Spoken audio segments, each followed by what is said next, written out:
Hello, and welcome to an emergency episode of Across the Omniverse. We've convened here in order to discuss the new Supergirl trailer that just dropped today.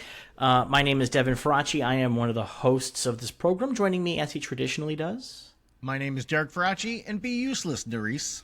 How are you, Devin? I am okay. So we're here to talk about the Supergirl trailer. Went online today. And I want to start with you because you're the DC Comics guy. So I want to hear the DC Comics guy take. It's a fine-looking trailer. I would like to see more of the design or style from the comic that it's based on, Supergirl, Woman of Tomorrow. It's missing a lot of that. Like, it's very dusty looking. It's a dusty-looking movie. It is very Guardians of the Galaxy movie. We're really only seeing one sequence, though, mostly in this trailer, only right? Seeing a little bit. Yeah, it looks like we're only seeing a little bit. And my hope is that the more colorful elements of the comic are in the movie, but that takes more CG work or color timing and things like that, so they don't want to show that stuff yet. They're still working on that. That's my hope. It's clearly not a one-for-one of the comic, which that's to be expected, because you never do an adaptation that's one-to-one. Mm-hmm. A few minor differences that I caught are she's 23, she's turning 23 in this. In the comic, she's turning 21. It's suggested in the comic that she had never been drunk before. Here we know she's more of a drinker. That's all in there. She's obviously much more... she doesn't have herself together very well, Right. which is part of the comic, but in a different way. This one, it's coming across in the trailer at least a little more funny, not put together. Mm-hmm. Crypto peeing on the paper and stuff like that, but we'll see how that goes. But overall, I enjoyed it. I'd like to see a little more of the comic represented in how it looks. Well, I mean, I am not super familiar with the comic. I've read a couple of issues of Supergirl, Woman of Tomorrow, which is the story this is probably loosely adapted from.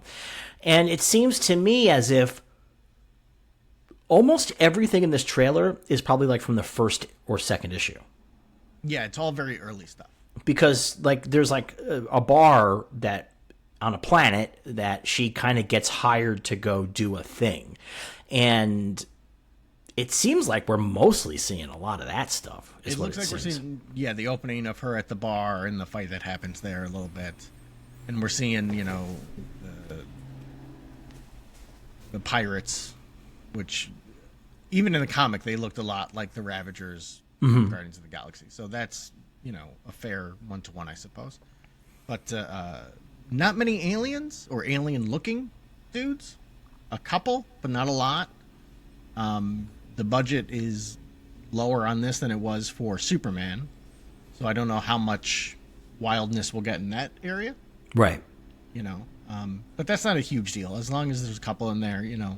We're never going to get back to the days of the Cantina and Star Trek or Star Wars where everybody is wild looking, right? That's those days are gone. Did those days ever exist? I feel like maybe Star Wars was the only time we saw that. Yeah, it really didn't really exist. Yeah. I mean, and also Star Wars wasn't a big budget movie per se. So they just spent the budget where they wanted to spend it. So, I mean, for me, I thought it was a pretty okay trailer. It got me. I think the most important thing this trailer had to do was had to let people know this is not Superman. Yes. That's the most important thing it needed to do. I think it did a very good job of that. It did a very good job of explaining to a civilian audience why Supergirl gets her own movie. That why does this, because I think for maybe some audiences Supergirl is just Superman with blonde hair, like it's just not that interesting in the comics for most of her existence in the comics. No, I know she's not been that interesting for a lot of her time in the comics despite having so many weird incarnations, but I think that for the audience at home that's going to go pay money to see this movie, it's really important to say to them, like, hey, this is not the same thing as that. Like, you're getting something very different. So if they're leaning in on that dusty thing, that's probably because Superman was so bright. Yeah. And so the idea here is to create as much of a visual difference as possible. That's going to be my guess. Yeah. I mean, that makes sense. I think that makes sense. Yeah, so I think that I think one of the big problems, obviously they're releasing a trailer, and so they want you to judge the movie based on it, but at the same time, I think people judge the movies incorrectly based on trailers. Sort of like this idea of like, oh, this is the movie. It's like, well, not really. Like, again, like knowing a little bit of the source material indicates to me that we're getting a lot of stuff from early in the movie here, not a ton of stuff from later. Yeah. And so that seems purposeful to me, you know, and I am very, I just think it's kind of funny when people get like all like, oh, this is going to look terrible. Also, it is not coming out for 6 months. You're right. The special effects are not done. No. And anything that's going to be more FX heavy is definitely not done. So any really weird landscapes or anything, that's not ready. So that's part of it too. This is very early. This is a very early trailer. Because the movie's not coming out for six solid more months. So within that content, right? Because it comes out on the 26th. Yeah, but we're already on the 11th, so it's like 6 months in a week, 2 weeks. So there's, they're going to be finishing the special effects on this until the minute they release it, more or less. So like, that's part of what's happening here. There's a couple of things that I think are really interesting. One is that we have Argo City. This is going to be the first time in the DCU that we're going to see Krypton explode, which is crazy, since we've seen it so many times before in so many other things that it took them two solid years to get to it. It took them a second movie to get there. Yeah, exactly. So we're going to see Argo City, which is where she's from. This seems to be, if it's coming off of the Woman of Tomorrow, this seems to be from the modern continuity wherein she was a teenager when Krypton blew up. Yeah. And came to Earth and found that time had elapsed, either through time dilation or she was in cryosleep, and that she finds that her baby cousin is now older than her. That seems to be where we're going with this movie, right? Yeah. That appears to be the path they're going down, which is always, I think that's a very interesting path for Kara, for Supergirl, because you have a situation where, depending on what version of her story you want to go with, she is sent to look after baby Kal-El, and then she arrives 30 years after him, right. And he's now older than her and has to look out for her. Right, and he's Superman. And, depending on, again, which version of her origin you want to go with, Superman's answer to looking out for her is, I'm going to put this brown wig on you, put you in an orphanage, and don't tell anyone who you are or what you can do. Right. And hopefully I'll never have to talk to you again. Like, that is her original. That's the classic. That's the Silver Age origin. Which is always a fun one. But sure enough, she kept popping up. But yeah, the Argo City lifting off the dome, forming around it, is directly out of the comics. That's great. That's fun. We get a little taste of Kryptonian architecture in this version, which has I thought it had kind of like a classical feel to it. Like not classical from the comics, but classical human Earth classical. So that's interesting. Well, it's not a bunch of crystals. It's not a bunch of crystals. It doesn't look like, the last version had like the red sun, but obviously the planet's about to explode and whatnot. It doesn't look like here the planet's preparing to explode. So I'm guessing this is Argo going up earlier. It can't be, because the planet is exploding around Argo when it's taking off. Is the planet exploding, or is that demolition of releasing the city from the ground? That seems like an insane thing to do, to destroy an entire city. My thought process here is that Argo is taking off during the explosion of Krypton. Yeah, okay. That's the only thing that makes any sense. It makes no sense in a movie to have Zor-El take off with Argo and destroy the rest of the city around it. It seems nuts. it's also not interesting. Like, it's more interesting if they're taking off when this planet's exploding. Yeah. And in the original version, Argo didn't even take off. It got yeeted off of Krypton. Yeah.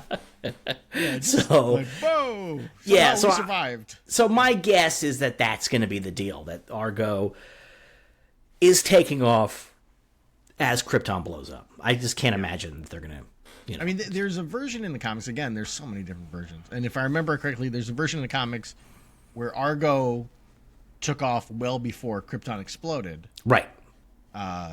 Because they were like, we know this place is going to blow up. Let's get out of here.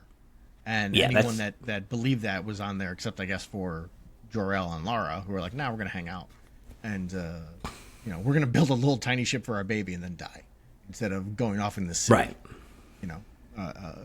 But I don't. Maybe that's the path they'll go. I have No, idea. no, there's no way. It's definitely going to be taking off during the explosion. This is a movie. That's the thing. Like, it's a movie. Yeah. What's the most exciting way to do this? And what's the most interesting way? Which is to have Kara actually see Krypton blow up. Yes. Yeah. That's the most interesting way. So she has to watch it blow up, and it has to be an action sequence where it's happening at the last minute. Otherwise, I don't think it's very interesting. And if you're making a movie, that's going to be the first change that you're going to make to this. I did notice that at one point she's talking to somebody about her cousin, and she says he sees the best in everyone. I see the truth. But before that, the woman asks about other people like her. She says it's a big group of two. Correct me on that later. It's a big group of two. Does that mean that nobody on Argo City is alive? No, I think they're all dead. I think that's why she leaves in the version where Argo City takes off and she's not being like sent off to take care of Kal-El. It is dying and they send her off. Like, her father's like, we're all dying here. We're starving to death. We're going to suffocate. It's time for you to go. Okay. Yeah. Yeah. And that who she's talking to is Ruthie, who is the character that hires her in the comic to hunt down the man who killed her father. Right. So that's okay. So that's interesting. I wasn't sure. It's really funny, by the way, that they're going to do Argo City, and I just can't imagine James Gunn staying away from the bottle city of Kandor for too long. Like, I just feel like that's a thing he's going to be drawn to, and like, it's just funny that you're going to have how many cities are you going to have from Krypton floating around? Like, I imagine Argo's by the end. But in this story, I imagine everyone on Argo will die except for Kara, and then, if the rumors are true that Brainiac is the villain of Man of Tomorrow, Kandor will be in there, I imagine. Like, it feels like it, right? Like, that's how Kandor was originally introduced, was via Brainiac, and he was like, "I got this thing in a bottle," and then in the bottle the guy was like, "I was your dad's roommate in college." What if they conflate it so that Argo becomes Kandor? Like, does anybody give a shit if that's called Kandor in this movie? Todd does. Yeah, but like, do regular people give a shit? Like, if it's called Kandor instead of Argo? Like, is there like because I think Bottle City of Kandor sounds great. Like, I would keep that name. So like, is it possible that she thinks that the Argo's dead and Brainiac has taken Argo, and that's going to lead into Superman, Man of Tomorrow? Maybe. I don't know. That seems plausible to me. We do get a Superman cameo. Crypto pisses on him. Yep. Did you notice the paper is fun because it's Superman stops a nuclear explosion. And next to it is a smaller story that is Supergirl saves cats. And she looks miserable. She does not look happy at all. She's holding cats in her arm, and she is not happy at all. Superman's got a big smile. He's waving. She's like, which I think is really, really great. So Lobo shows up. Yes, he's in it very briefly. For like 6 frames, I would say.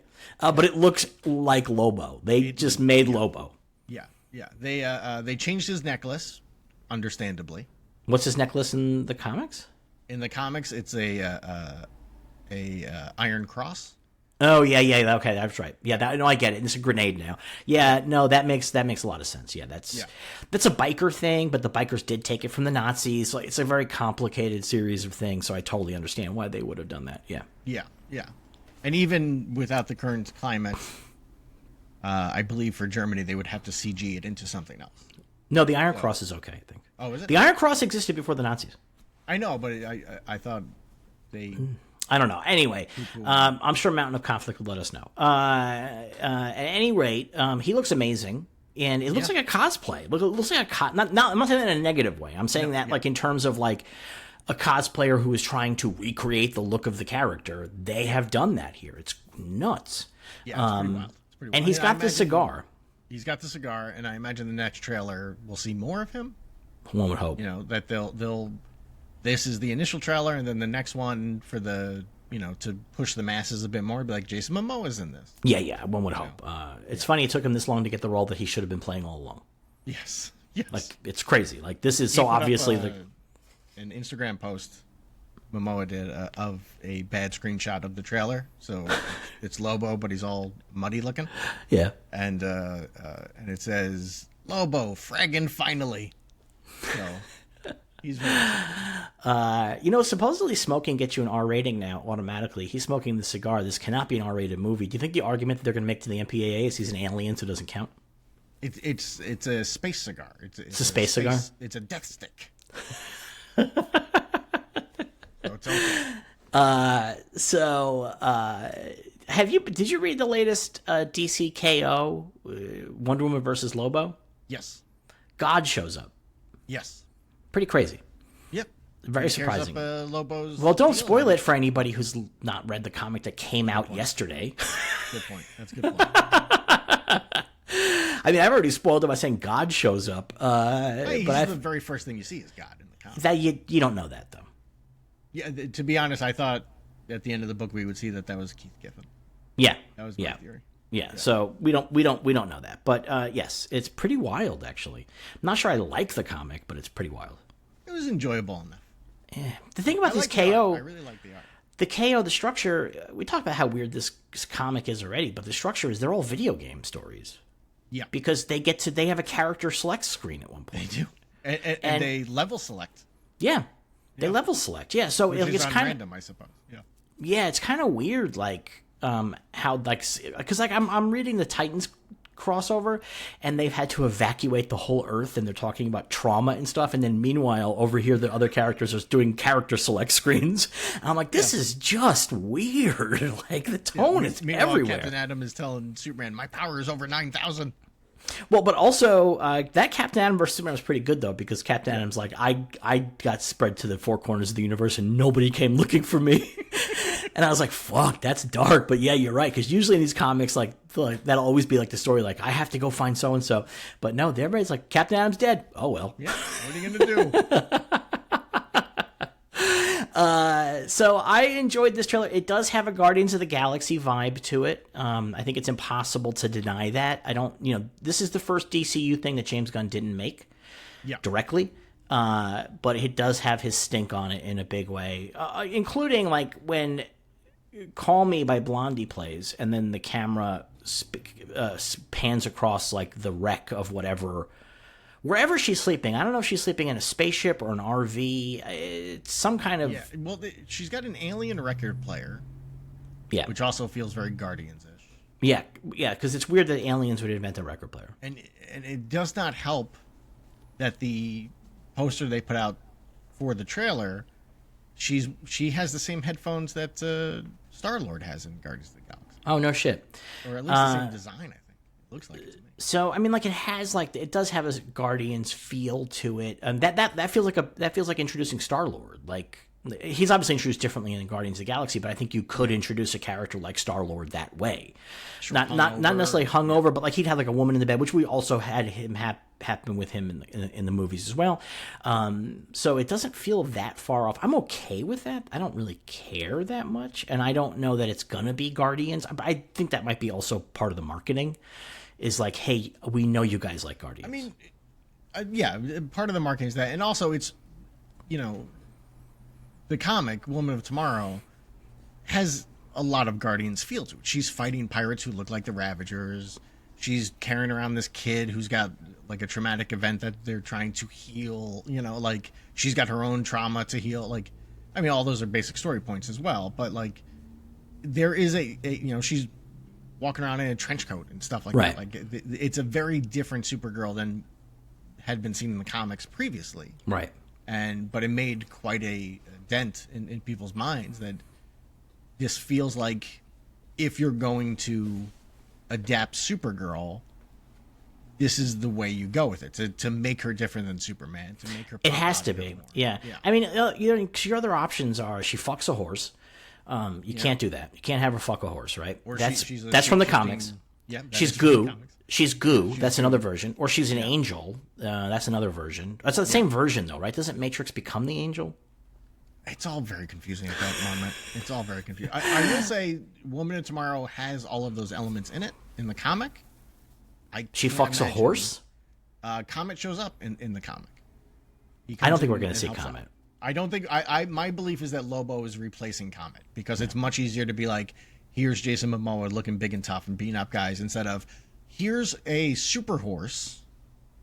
They dated for a while. Yeah. That's harder to explain in 2 minutes.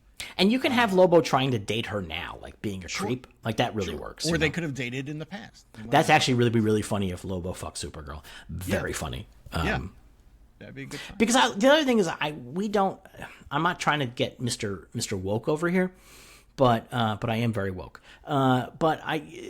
We don't get a lot of female characters like this in movies, and the deal is that usually when we have a strong female character, they're hyper competent, they're killers, they're incredible. They're very rarely fuck ups, and it's really refreshing to see a character who's a total fuck up, who's a woman. That's really great, and it's really unique. It's unique in this genre, especially. I'm not sure we've ever seen a woman character like this. We've seen male characters like this. Red Guardian. Gamora, she's not a fuck up though. Not in the first two, but in Guardians 3, she's all messed up. But she's not a drunk. She's not. No. It's different. It's different. She's evil in the third one because she's still a bad guy. It's not. She's not like this where she's a mess. She's Gamora in the third one is a capable killer like she is in the other ones. You get the sense that Supergirl is the one that you don't want saving you. That maybe she's not up to the task because she's kind of a fuck up. She's kind of a mess, and so that's a really exciting, different take on the genre. And I'm excited. Also, I love Millie Alcock. I think that she's great. I'm just such a fan of hers, and I think she looks really great as Supergirl. And I think that she has a face that is not. She's a very beautiful woman, but she does not have generic face, and I think that's really important for a version of Supergirl that you're trying to make feel unique. Yeah. You know what I mean? She's not just another beautiful blonde. She's got a very unique face. She looks like herself. And you're never going to confuse Millie Alcock with somebody else, No. And I think that's what's really exciting about that casting. Besides the fact she's a great actress, I think that's a part of what's exciting about that casting. Yeah, I only watched the House of the Dragon episodes with her. I never watched past that, not because specifically of her, but because they jumped ahead, and I was like, now I'm even more confused than I was before. Right. And I just quit watching. But she was great on that show. She was fantastic. She's amazing. She was amazing. In fact, when they jumped ahead, I think it was a huge mistake because she was such a strong actor and such a strong presence, and they lost that, and it was you felt oh, that was a big fucking... I mean, the new actor was great. Don't get me wrong. But Millie Alcock was very specific, and once she was gone, it was oh, this is not as the same thing that it was. So yeah, I'm excited about that. I'm interested. I felt it looked fun. It looked interesting. It's an opportunity to sort of show off a little bit of different side of the DCU that we've never ever seen. Yeah. In any live action thing. No, they've done very little cosmic. Yeah, they've never. They don't go to space. Man of Steel is as close as we get. Yeah, they don't go to space in these movies, so it's exciting to do that a little bit here. I'm very curious to see. I'm curious if we see any familiar aliens. Yeah, I did wonder. Will we see, the Dominators or the Khund? But I bet we don't, because I bet that they don't want to define them here. Yeah. In case somebody else wants to use them for real in a movie. Sure. But maybe they will. Maybe they're we're never going to use the Dominators. Fine, whatever they look like here, and we can change it later. Who cares? Maybe that'll be the deal. I don't know. I mean, but that is a thing that I'm wondering, and I'm wondering also, will anybody mention Green Lantern? Oh, good question. I don't know. As a way, just on a nerd level, as a way of alerting the audience that Green Lantern exists, that the Green Lantern Corps exists, even though anybody paying attention knows there's a TV show coming, but for the general audience, they don't, right? So within that, I'm kind of curious if somebody mentions the Green Lanterns. The The newspaper also answers a question that we had, which is that she is a known superhero in the DCU. We kind of got that sense in Peacemaker when they redid the season 1 finale, and she was with the Justice Gang. But like even that, like, we weren't sure if that was public, you know. But like this, quite clearly is public. The public knows. Yeah, the public knows who Supergirl is, and she is called Supergirl. Like, so that was pretty interesting too. And yeah, I'm pro this trailer. I enjoyed it. I'm excited to see what the next trailer looks like, because I do think that we're getting, this is an early trailer with the effects for the film are unfinished, and we're only getting to see a small piece of the movie here. We're not getting the breadth of the movie. Yeah. I like that bus a lot, by the way. The bus is right out of the comic. Is it? So that's pretty exciting. Yeah, that looks the same as it does in the comic. I just thought it was great that there's a bus stop like that. Yes, just somewhere in the desert. Yeah, I loved it. Is that on Earth in the comic? No, we don't see. She's never on Earth in the comic, from what I remember. It starts with her on that planet getting drunk. So what's interesting is that they did a press event to reveal this to the press earlier this week, and they did like a Q&A, and Craig Gillespie said that the whole movie takes place off of Earth, and James Gunn jumped in and said, well, almost all of the movie takes place off of Earth. Okay. So I don't know what that means. So that I don't know if he would correct that if it was just a post-credits thing, or if there's going to be some kind of a cutaway to Earth that they threw in there. But I mean, or maybe she shows back up on Earth at the end. Maybe, but like, I'm guessing there's like a scene on Earth if there's if even that much. Yeah.